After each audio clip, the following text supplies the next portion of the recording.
Socorram! Rápido, rápido! Eles estão atrás da gente! Não para! Socorro! Corre! Rápido! Eles estão atrás da gente! Não para! Não olha! Vai, vai, vai! Acelera! Meu Deus! Socorro! Desce, desce! Do monte surgiram 2 ursos, avançando entre as árvores, como se movidos por uma ordem invisível que vinha do alto. Não eram apenas animais selvagens, vinham como instrumentos de juízo, resposta do céu contra o escárnio dos insolentes. Um grupo de jovens, irreverentes e desrespeitosos, havia saído ao encontro do homem que subia o caminho. Apontavam, riam alto, zombavam sem temor. Careca, tá subindo um monte! Ei, cuidado pra não escorregar! Era mais do que deboche. Era desprezo pela unção, afronta à presença de Deus. Eles não viam apenas um homem, mas ele não respondeu. Seguiu em silêncio, porque quem anda com Deus não se justifica.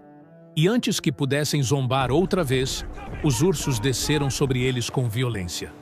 42 caíram, e o medo tomou conta da cidade. O céu havia falado, e ninguém mais ousou rir. Mas quem era esse homem que os céus protegiam com tamanha seriedade? Não era rei, nem general, nem sacerdote. Era Eliseu, o discípulo daquele que foi levado ao céu em redemoinho. E por onde passou, o nome do Senhor foi exaltado por sinais que o homem comum jamais entenderia. Curou águas contaminadas com uma porção de sal. Multiplicou o azeite de uma viúva, até que não houvesse mais vasilhas para receber. Ressuscitou o filho da mulher sunamita. Purificou uma panela envenenada. Alimentou 100 homens com poucos pães e ainda sobrou. Fez o ferro de um machado flutuar sobre o Jordão. Curou a lepra de Naamã. E mesmo morto, seus ossos trouxeram vida a um cadáver. O manto que ele carregava não era apenas de tecido, era a marca de um envio celestial. Sua história, no entanto, não começou com milagres, mas com renúncia. Eliseu era um homem do campo.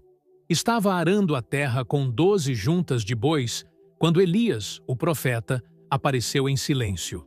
Não disse palavra alguma. Apenas lançou sobre ele o manto e seguiu seu caminho. Foi um gesto aparentemente simples, mas cheio de significado. Eliseu compreendeu sem precisar de explicações. Deixou imediatamente os bois e correu atrás de Elias. Deixa-me apenas despedir de meus pais, e eu te seguirei. Disse com firmeza. Elias respondeu. Vai, mas lembra-te de quem te chamou. E Eliseu voltou para casa, não para hesitar, mas para se despedir de tudo que conhecia. Ao chegar, tomou a madeira do arado e a partiu. Com ela, acendeu o fogo, abateu os bois e preparou a carne. Chamou o povo e ofereceu como ceia de despedida. Era o fim de uma vida comum. A fumaça que subia daquele sacrifício era símbolo de um passado que não voltaria mais. Eliseu não apenas deixou sua antiga vida, ele a queimou. Queimou com ela os planos antigos, as garantias e o conforto. Aquilo que antes sustentava seu pão, agora se tornava altar. O chamado não foi feito com palavras, mas com presença. E desde aquele dia, ele passou a servir Elias com fidelidade e temor, como discípulo e aprendiz. Aliás, seja muito bem-vindo ao canal Descubra a Bíblia Sagrada. Aqui, cada história é uma travessia entre a fé e a revelação, um mergulho profundo nas Escrituras que transforma o olhar e desperta o espírito. Se essa história já está tocando algo dentro de você, inscreva-se agora e ative o sino. Estamos caminhando juntos por entre as páginas da Palavra de Deus, em busca de tudo aquilo que Ele ainda deseja nos mostrar. O tempo passou, e então chegou o dia em que o Senhor tomaria Elias para si. Os dois estavam em Gilgal, e Elias disse a Eliseu: Fica aqui, porque o Senhor me enviou a Betel. Eliseu respondeu com firmeza: Tão certo como vive o Senhor, e vive a tua alma, não te deixarei. E assim desceram a Betel. Ali, os filhos dos profetas se aproximaram de Eliseu e disseram: sabes que hoje o Senhor tomará o teu mestre por sobre tua cabeça? E ele respondeu: também eu sei. Calai-vos. Elias voltou a dizer: Fica aqui, porque o Senhor me enviou a Jericó. Mas Eliseu disse novamente: Como vive o Senhor, e vive a tua alma, não te deixarei. Foram então a Jericó, e ali os filhos dos profetas repetiram as mesmas palavras. E novamente Eliseu os silenciou. Elias então falou pela terceira vez: Fica aqui, porque o Senhor me enviou ao Jordão. E Eliseu, com os olhos fixos no propósito, respondeu: Não te deixarei. Ambos seguiram juntos. Chegaram ao rio Jordão. Elias tomou o manto, enrolou-o e feriu as águas. O rio se abriu e os dois atravessaram em seco. Do outro lado, Elias olhou para seu discípulo e disse: Pede o que queres que eu te faça, antes que seja tomado de ti. E Eliseu respondeu com reverência e coragem: Peço-te que uma porção dobrada do teu espírito esteja sobre mim. Elias o fitou e disse: Pediste algo difícil. Mas se me vires quando eu for levado de ti, assim será contigo. Caso contrário, não será. E enquanto ainda caminhavam, eis que um carro de fogo, puxado por cavalos de fogo, os separou. Elias foi elevado ao céu num redemoinho, e Eliseu viu tudo. Gritou com voz forte: Meu pai! Meu pai! Carro de Israel e seus cavaleiros! Mas Elias já não estava mais ali. Apenas o manto jazia sobre o chão. Eliseu rasgou suas vestes em sinal de luto e reverência e tomou para si o manto que o céu havia deixado. Voltando ao Jordão, parou diante das águas. Onde está o Deus de Elias? Então, golpeou as águas, e elas se abriram. Eliseu atravessou. Os filhos dos profetas o observavam de longe, e quando viram o rio se abrir, disseram entre si: O espírito de Elias repousa sobre Eliseu. Vieram ao seu encontro e se curvaram. Reconheceram que a autoridade havia sido transferida. O discípulo agora era profeta. O servo agora era enviado. Mas Eliseu sabia que aquilo não era apenas honra. Era responsabilidade. E a caminhada apenas começava. Depois de atravessar o Jordão com o manto do mestre em mãos, Eliseu seguiu em direção a Jericó. Os filhos dos profetas o observavam de longe e reconheceram que algo havia mudado. O mesmo homem que servira Elias em silêncio agora caminhava com autoridade visível. Ele não carregava apenas um manto, mas a continuação de um propósito celestial. Os jovens profetas vieram ao seu encontro, curvaram-se diante dele e disseram: O espírito de Elias repousa sobre ti. Mas ainda havia dúvidas entre eles. A ausência de Elias os inquietava. Talvez o Espírito do Senhor o tenha lançado sobre algum monte ou em algum vale, disseram a Eliseu com os olhos ansiosos. Ele respondeu com firmeza: Não o procurem. Mas insistiram tanto que ele permitiu. Enviaram 50 homens, que durante 3 dias procuraram por Elias nas montanhas e vales ao redor. Não encontraram nada. Voltaram cansados, e então Eliseu os recebeu com serenidade. Não vos disse que não fosseis? A certeza que havia nele não era humana.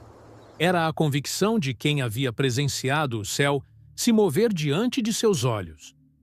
Pouco depois, os homens da cidade de Jericó se aproximaram com uma aflição. Esta cidade é boa, como vê o meu senhor, mas as águas são más, e a terra é estéril. Eliseu os ouviu com atenção.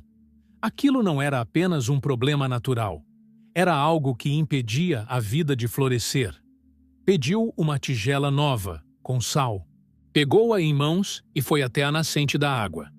Ali, lançou o sal e declarou: Assim diz o Senhor: Tornei saudáveis estas águas. Não haverá mais nelas morte nem esterilidade. E desde aquele dia, a fonte foi curada. A cidade voltou a dar frutos. Depois desse sinal, Eliseu partiu de Jericó rumo a Betel. Subia pela estrada quando foi surpreendido por um grupo de jovens insolentes que o avistaram de longe. Começaram a zombar dele com palavras desrespeitosas e provocadoras. Careca, tá subindo um monte! Ei, cuidado pra não escorregar! Não era apenas deboche sobre sua aparência. Era desprezo por sua missão. Eles não zombavam de um homem. Zombavam do ofício que Deus lhe havia confiado. E aquela afronta, vinda de muitos, se tornou ocasião para o temor ser restaurado. Eliseu virou-se, olhou para eles e os repreendeu com o peso da autoridade que carregava. Então, 2 ursos saíram do bosque e avançaram contra os zombadores. O que parecia brincadeira terminou em tragédia. 42 caíram diante do juízo de Deus. Não era vingança, era justiça. Aquele momento ficou marcado na memória da região, e a notícia correu pelas cidades. As pessoas passaram a temer não apenas a Eliseu, mas o Deus que estava com ele. Não se tratava de temor humano, era respeito pela presença divina. Seguindo seu caminho, Eliseu passou por várias cidades, visitando escolas de profetas. Em cada lugar, a presença de Deus o acompanhava. Era visível que algo novo havia começado em Israel. Os milagres de Elias haviam marcado uma geração, mas o que Eliseu carregava não era menor. Os homens o observavam com olhos atentos. Cada gesto seu era um sinal. Cada palavra carregava vida. Não era apenas a continuidade de um ministério. Era uma ampliação. Uma resposta de Deus para um tempo de necessidade espiritual profunda. Durante uma dessas visitas, uma viúva o procurou em desespero. Era a esposa de um dos filhos dos profetas, e agora os credores ameaçavam levar seus 2 filhos como pagamento da dívida. Eliseu a ouviu com atenção. A dor daquela mulher não era só material. Era o grito de uma mãe que não queria ver seus filhos escravizados. Meu senhor, o credor veio. Ele quer levar meus filhos. O que tens em casa? Tua serva não tem nada, senão uma botija de azeite. O que para os homens era pouco, para Deus era suficiente. Eliseu, então, lhe deu instruções detalhadas. Vai, pede emprestadas vasilhas, muitas, a todos os teus vizinhos. Depois entra em tua casa, fecha a porta sobre ti e sobre teus filhos, e derrama o azeite em todas aquelas vasilhas. A mulher obedeceu. Saiu, pediu vasilhas por toda parte, voltou para casa e, com os filhos ao lado, começou a encher os recipientes. O azeite fluía sem parar, um vaso após o outro. O milagre corria pelas suas mãos como um rio. Ela voltou a Eliseu e contou tudo. Ele a olhou e disse com serenidade: Vai, vende o azeite, paga a tua dívida e vive com teus filhos do que restar. Aquilo que seria vergonha tornou-se sustento. Aquilo que seria perda se transformou em provisão. Deus não apenas salvou seus filhos da escravidão, deu a eles um novo começo. E por meio de Eliseu, mostrou que o céu se importa com os pequenos clamores. O profeta que abrira um rio agora enchia vasilhas dentro de uma casa humilde. O mesmo Deus que move céus também se revela entre 4 paredes. Esse milagre se espalhou pelas aldeias como um sussurro de esperança. A fama de Eliseu crescia, mas não era fama por si só. Era reconhecimento da presença de Deus. Os corações começaram a se voltar outra vez. Muitos vinham buscá-lo, não por causa do homem, mas por causa da mão de Deus sobre ele. E ele seguia, não como quem procurava glória, mas como servo fiel do propósito. Sua caminhada era feita de passos silenciosos e milagres retumbantes. A palavra que carregava não era dele, era viva. E quando Deus fala, até o impossível escuta. Eliseu passava com frequência por Sunem, uma pequena cidade de Israel. Ali vivia uma mulher de coração generoso e olhar atento. Sempre que via o profeta, insistia para que ele entrasse e comesse pão. Com o tempo, percebeu que aquele homem não era comum. Reconheceu nele a presença de Deus e falou com o marido. Façamos para ele um pequeno quarto sobre o muro. Coloquemos ali uma cama, uma mesa, uma cadeira e um candeeiro. O espaço foi preparado com zelo. não por obrigação, mas por discernimento. Aquela casa agora abrigaria não apenas um homem, mas a palavra. A hospitalidade da sunamita não era interesse. Ela não pediu nada, apenas servia. Um dia, Eliseu, grato, mandou chamar a mulher. Ela parou à porta, respeitosa. O profeta perguntou: O que posso fazer por você? Quer que eu fale com o rei ou com o comandante do exército? Eu vivo bem aqui, no meio do meu povo. Era uma mulher resolvida, serena. No entanto, Geazi, servo de Eliseu, notou algo. Ela não tem filho, e seu marido é velho. Então Eliseu a chamou novamente, e ao vê-la, disse com autoridade: No tempo determinado, você abraçará um filho. Não mintas a tua serva, ó homem de Deus. Mas a palavra estava selada. No tempo indicado, ela concebeu. Deu à luz um menino, e a casa se encheu de riso. A promessa agora chorava nos braços da mãe. O tempo passou. O menino cresceu. Um dia, foi ao campo com o pai e começou a sentir fortes dores na cabeça. O pai mandou um servo levá-lo até a mãe. Ela o recebeu em silêncio e ali ficou até o meio-dia, quando ele morreu. Sem chorar, sem gritar, ela subiu ao quarto do profeta, deitou o menino na cama e fechou a porta. Em seguida, chamou o marido e pediu um jumento. Preciso ir ao homem de Deus. O marido questionou o motivo, mas ela respondeu apenas: Tudo vai bem. Montou o animal e partiu. A cada passo, a fé a conduzia. Quando Eliseu a viu ao longe, enviou Geazi ao seu encontro. Ela não parou. Ao encontrar o profeta, lançou-se aos seus pés. Deixa ela. A alma dela está amargurada, e o Senhor me ocultou o que aconteceu. Pedi eu algum filho ao meu senhor? Não te disse eu para não me enganar? Eliseu entendeu. Ordenou a Geazi que corresse ao quarto, levando seu bordão, e o colocasse sobre o rosto do menino. Mas a mãe não quis sair do lado do profeta. Tão certo como vive o Senhor e vive a tua alma, não te deixarei. Eliseu foi com ela. Quando chegaram à casa, o menino jazia sem vida sobre a cama. Geazi havia ido antes, mas não houve sinal algum. Eliseu entrou, fechou a porta e orou ao Senhor. A dor da mulher agora estava diante do céu. Subiu à cama, deitou-se sobre o menino, colocando a boca sobre a boca, os olhos sobre os olhos, as mãos sobre as mãos. O corpo do menino começou a aquecer. Eliseu levantou-se, andou pela casa, voltou e tornou a deitar-se sobre ele. Então o menino espirrou 7 vezes e abriu os olhos. O silêncio foi rompido pela vida. Eliseu chamou Geazi e disse: Chama a sunamita. Ela entrou. Ela se lançou aos pés do profeta. A fé que havia construído um quarto, agora acolhia um milagre. Aquela casa, marcada pela hospitalidade, tornou-se palco de ressurreição. A mulher não havia pedido um filho, mas recebeu um.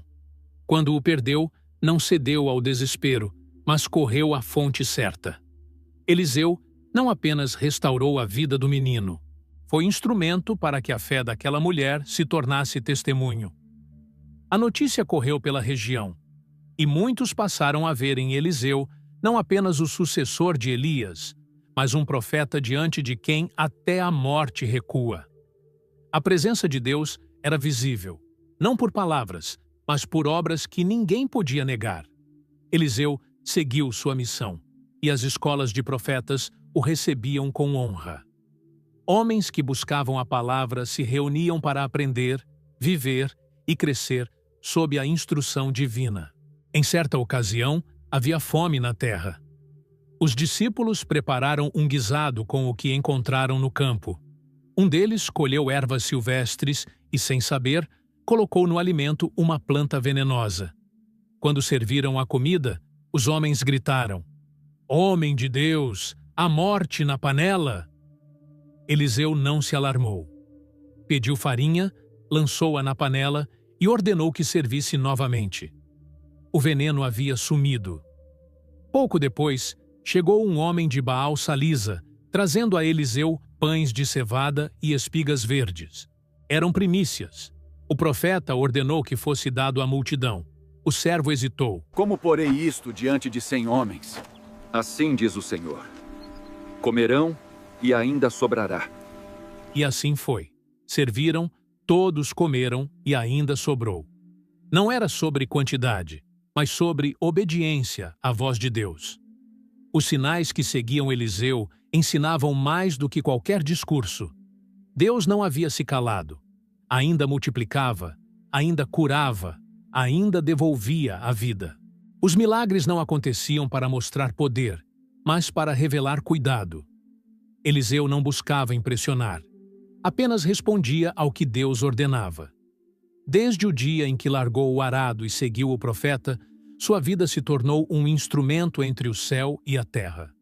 Os olhos dos homens começaram a se abrir para a realidade espiritual. Aquele que outrora servia, agora guiava. E cada passo que dava confirmava que a porção dobrada do espírito de Elias repousava sobre ele. Era o mesmo Deus, agindo com nova intensidade, porque o Espírito do Senhor não tem fim. Ele apenas se move onde encontra um coração disposto. Naamã era general do exército da Síria, um homem de prestígio, respeito e vitórias, mas carregava no corpo a ferida que nenhum poder podia esconder. Ele era leproso, um comandante que impunha temor nos campos de batalha, mas que, em silêncio, temia o avanço da doença. Em sua casa, uma jovem israelita, levada como escrava em tempos de guerra, falou com esperança. Se o meu senhor estivesse diante do profeta que está em Samaria, ele o curaria da lepra. Aquelas palavras plantaram fé no coração de um homem poderoso, mas desesperado. O rei da Síria escreveu ao rei de Israel e enviou Naamã com uma grande comitiva. Levava prata, ouro, vestes preciosas. Pensava que a cura se comprava com honra e riquezas. Sou eu Deus para matar e para dar vida, para que este homem me envie um leproso a curar? O temor tomou conta do palácio, pois viam nisso uma provocação. Mas Eliseu, ao saber, enviou um recado. Deixe-o vir até mim, e ele saberá que há um profeta neste lugar. O encontro não seria como Naamã imaginava. Não haveria cerimônia, apenas um comando. Naamã chegou com seus cavalos, seus carros e seu orgulho. Esperava que o profeta viesse recebê-lo com honras, que invocasse o nome do Senhor e tocasse sua carne. Mas Eliseu nem saiu de casa. Mandou um servo com um recado simples. Ele mandou-lhe dizer: lava-te 7 vezes no Jordão, e a tua carne será restaurada. A simplicidade do ato ofendeu Naamã. Não são, porventura, os rios de Damasco melhores do que todas as águas de Israel? E, indignado, virou-se para partir. Para ele, a ordem parecia pequena demais para um homem tão grande. Mas seus servos se aproximaram e com humildade disseram: Meu pai, se o profeta te dissesse algo difícil, por acaso não o farias? Quanto mais dizendo, lava-te e serás purificado. Naamã desceu ao Jordão. Um mergulho. Nada. 2, 3, 4. O silêncio do céu parecia dizer: continue. No 6º, a lepra ainda estava ali. No 7º, ao emergir, sua carne era como a de uma criança, limpa, viva, renovada. Senhor, estou curado. Louvado seja o teu nome. Um homem voltava à terra não apenas curado, mas transformado pela obediência. A soberba cedeu lugar à fé. Naamã retornou até Eliseu. Agora, seus olhos estavam abertos. Eis que agora sei que em toda a terra não há Deus, senão em Israel. Ofereceu presentes ao profeta, mas Eliseu recusou. Vive o Senhor, em cuja presença estou, que não os aceitarei. Naamã insistiu, mas o homem de Deus manteve-se firme. A cura não era mercadoria, era graça. Naamã partiu, levando consigo não apenas a pele restaurada, mas a convicção de que havia encontrado o Deus verdadeiro. Mas Geazi, servo de Eliseu, viu uma oportunidade. Quando Naamã partiu, ele correu em segredo atrás da comitiva. Inventou uma história. 2 jovens profetas haviam chegado e precisavam de prata e roupas. Naamã ainda grato, entregou o que Geazi pediu. Quando voltou, Eliseu o confrontou. De onde vens, Geazi? O servo mentiu. Teu servo não foi a parte alguma. Mas nada estava oculto aos olhos do profeta. Porventura não estava também ali o meu espírito, quando aquele homem desceu do seu carro a te encontrar? Eliseu o olhou com pesar. É este o tempo de se tomar prata, e de tomar vestes, e olivais, e vinhas, e ovelhas, e bois, e servos e servas? A lepra de Naamã, que havia sido retirada pela fé, caiu sobre Geazi por causa da ganância. Saiu da presença do profeta leproso, branco como a neve. Não era apenas uma punição física, mas um alerta espiritual. O que Deus concede por graça não pode ser transformado em lucro. A desobediência traz consequências, mesmo entre os que caminham perto da unção. Naquela história, Deus não apenas curou um estrangeiro. Ele expôs a diferença entre a fé genuína e a religiosidade interesseira. Naamã, pagão, se humilhou e foi purificado. Geazi, servo do profeta, se corrompeu e foi ferido. A lepra saiu do corpo do general e entrou na alma do servo. Porque Deus não olha a aparência, nem cargos. Ele pesa os corações. Eliseu não apenas ensinava. Sua vida inteira era um testemunho vivo de integridade. Recusou glória, riquezas e honra humana. Escolheu permanecer puro diante de Deus. O Jordão não era um rio mágico. Era apenas o lugar onde a obediência foi testada. A fé de Naamã o levou até as águas. Sua submissão o mergulhou na cura. Mas a verdadeira transformação aconteceu dentro dele. E até hoje, os que mergulham na vontade de Deus encontram restauração que nenhum homem pode oferecer. O milagre que começa com humildade sempre termina com gratidão.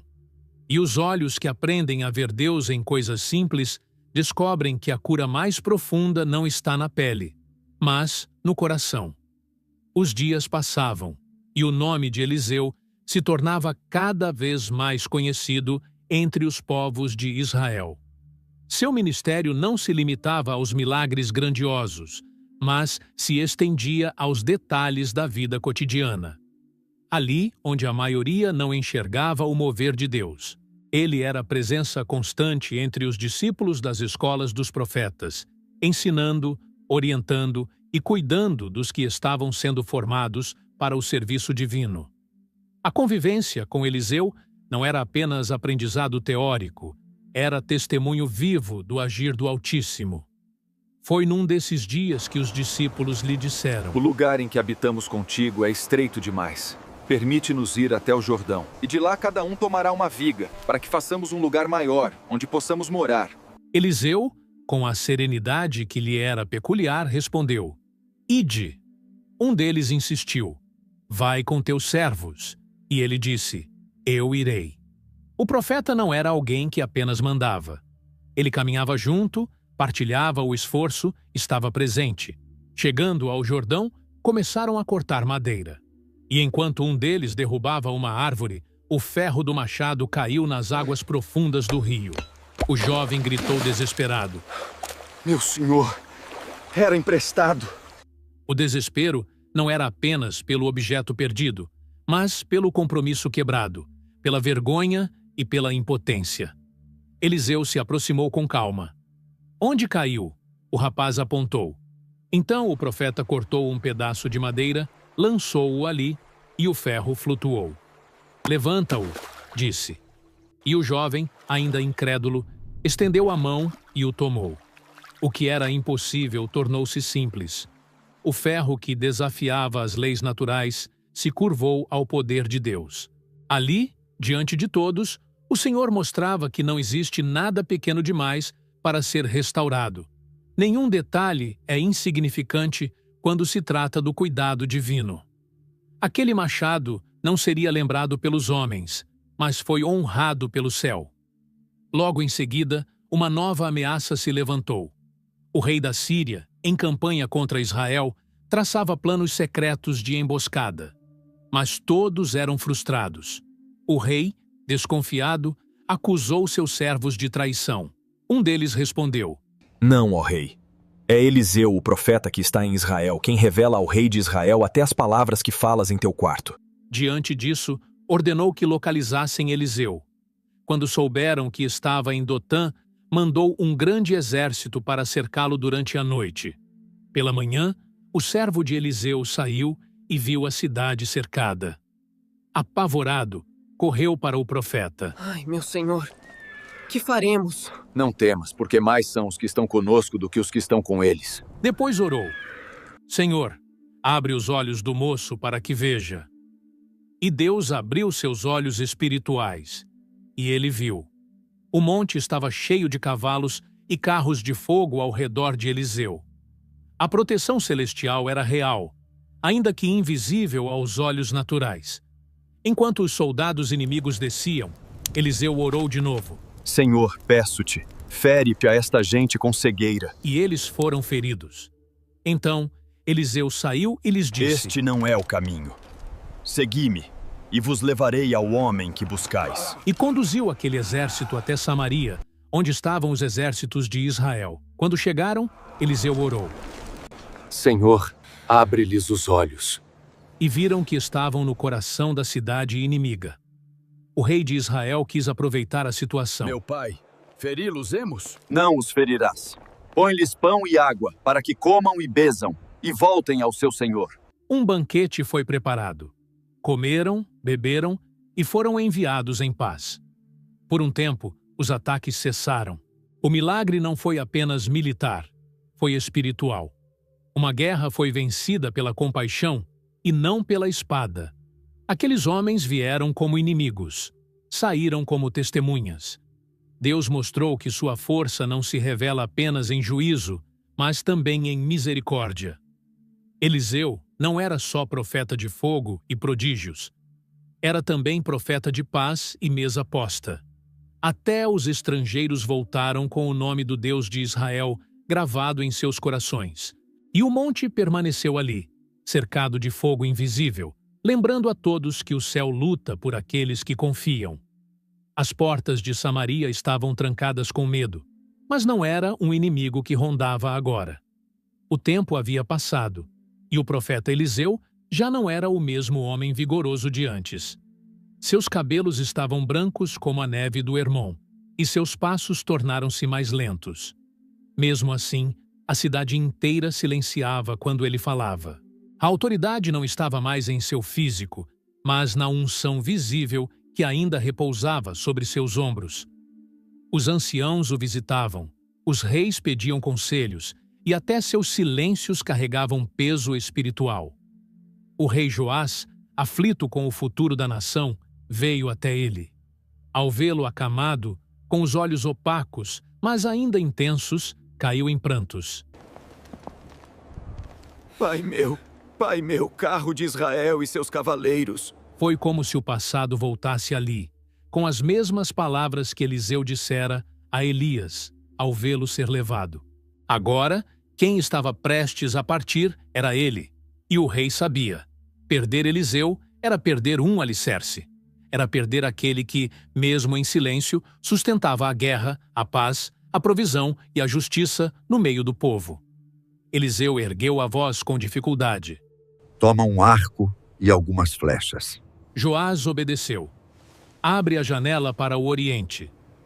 E quando ele a abriu, o velho profeta, com as mãos trêmulas, colocou suas mãos sobre as do rei. Dispara. A flecha cortou o ar como profecia viva. Flecha da vitória do Senhor sobre a Síria, declarou Eliseu. A presença de Deus ainda vibrava em suas palavras. Em meio à sua fraqueza, havia autoridade.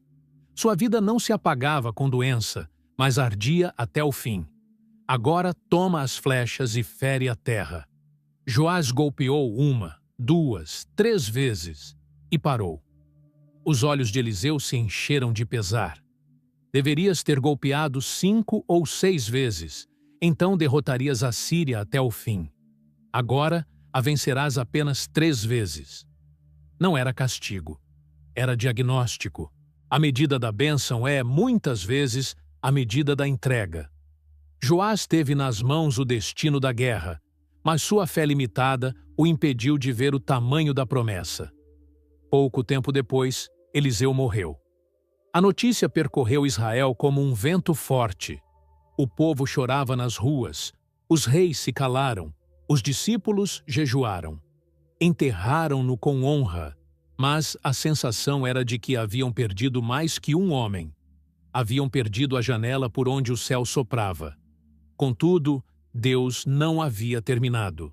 Certo dia, enquanto alguns homens sepultavam um cadáver, foram surpreendidos por uma tropa inimiga. Com pressa, lançaram o corpo na sepultura de Eliseu e fugiram. Quando o corpo do morto tocou os ossos do profeta, o impossível aconteceu.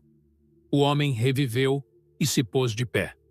Aquele que havia sido levado pela morte voltou à vida apenas por tocar os restos de um servo fiel. Eliseu permaneceu morto, mas seu legado falava alto. Seus ossos, secos e esquecidos, ainda carregavam a marca da presença de Deus. E todos entenderam.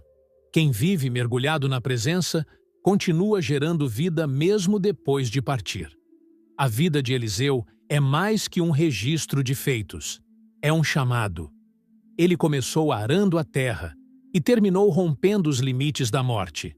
Multiplicou azeite, curou águas, venceu exércitos, trouxe provisão em tempos de fome e ressuscitou filhos em lágrimas de mães.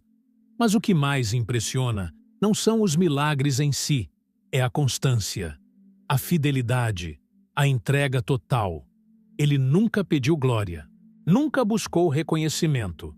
Caminhou com firmeza até o último suspiro. Em dias de escassez espiritual, Eliseu mostra que a intimidade com Deus não precisa de palco, nem de espetáculo. Precisa de fé e obediência. Sua história nos lembra que os milagres não são o fim. São apenas o eco de uma vida rendida. Eliseu não foi grande porque fez milagres. Os milagres aconteceram porque ele foi pequeno diante de Deus. E é nessa humildade que a grandeza do céu se revela entre os homens. Eliseu morreu. Mas o Deus que o chamou continua vivo. E agora, quem ouve essa história precisa fazer uma escolha. Entre arar a terra e ouvir o chamado. Entre parar nas 3 flechas ou ir até a 6ª. Entre temer os inimigos ou ver os cavalos de fogo ao redor. Deus ainda chama, ainda unge, ainda responde. Ele ainda procura corações como o de Eliseu. O que ele fará através de você depende do quanto você está disposto a entregar. Se você chegou até aqui, deixe nos comentários o que essa história falou ao seu coração. Eliseu foi apenas um homem, mas completamente entregue. E se ainda não se inscreveu no canal, Descubra a Bíblia Sagrada, este é o momento. A cada nova história, seguimos juntos mergulhando nas Escrituras, conhecendo os grandes nomes da fé e deixando que suas jornadas iluminem a nossa.